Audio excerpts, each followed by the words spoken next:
The students returned to their classroom and made their way to the science space with the rocks they collected. The science space was at the back of the room and dotted with several round tables.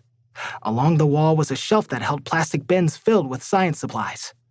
On top of the shelf were 2 red drones and a few microscopes. Violet and Pablo sat down at one of the tables and combined their rocks into one pile.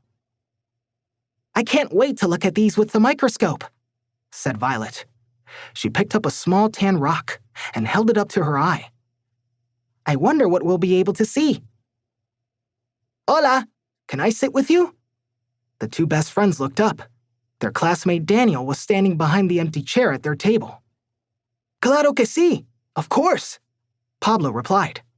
He motioned for Daniel to sit down. Daniel spoke Spanish, just like Pablo. Pablo was born in Puerto Rico and moved to Newburgh 2 years ago. Daniel was born in Newburgh, but his family was originally from Venezuela.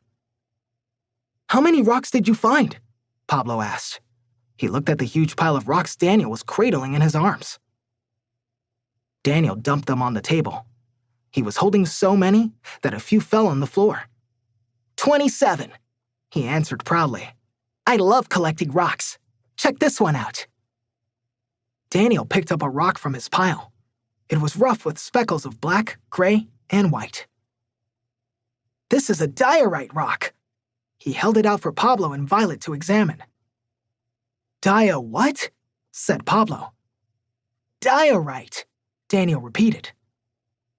"How do you know its name?" asked Violet. She bit her lip and looked closely at the speckled rock. "My abuelo is a geologist," Daniel explained. "He collects rocks from all kinds of places." "That's super cool," said Pablo. Violet nodded in agreement. "Yeah, I have to spend a lot of time at his house now," said Daniel.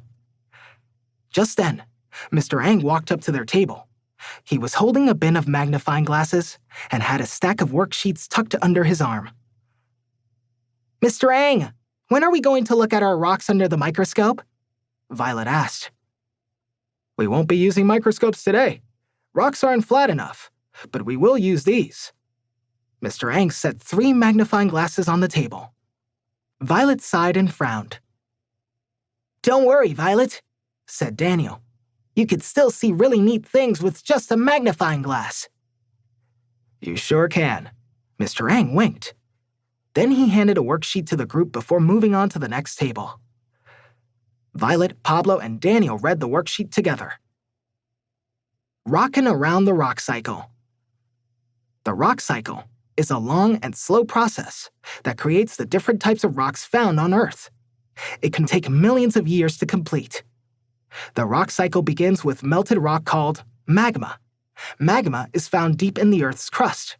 Magma that is released from volcanoes is called lava.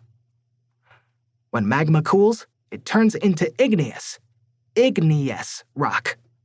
Igneous rock can form inside the Earth, or after magma cools on the Earth's surface. Over time, igneous rocks are broken up into smaller pieces called sediment. When sediment builds up and hardens, it forms sedimentary rock.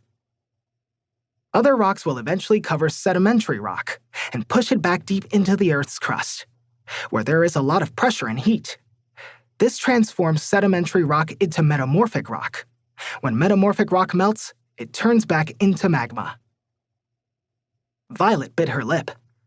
"Wow, this sounds complicated. I never thought making a rock would be so hard. Or take so long," added Pablo. Daniel grabbed the magnifying glass. "I wonder how old this rock is." He examined the speckled diorite rock. Then suddenly, he gasped. "What's wrong?" asked Violet. Daniel blinked a few times and looked at the rock under the magnifying glass again. "It has something written on it."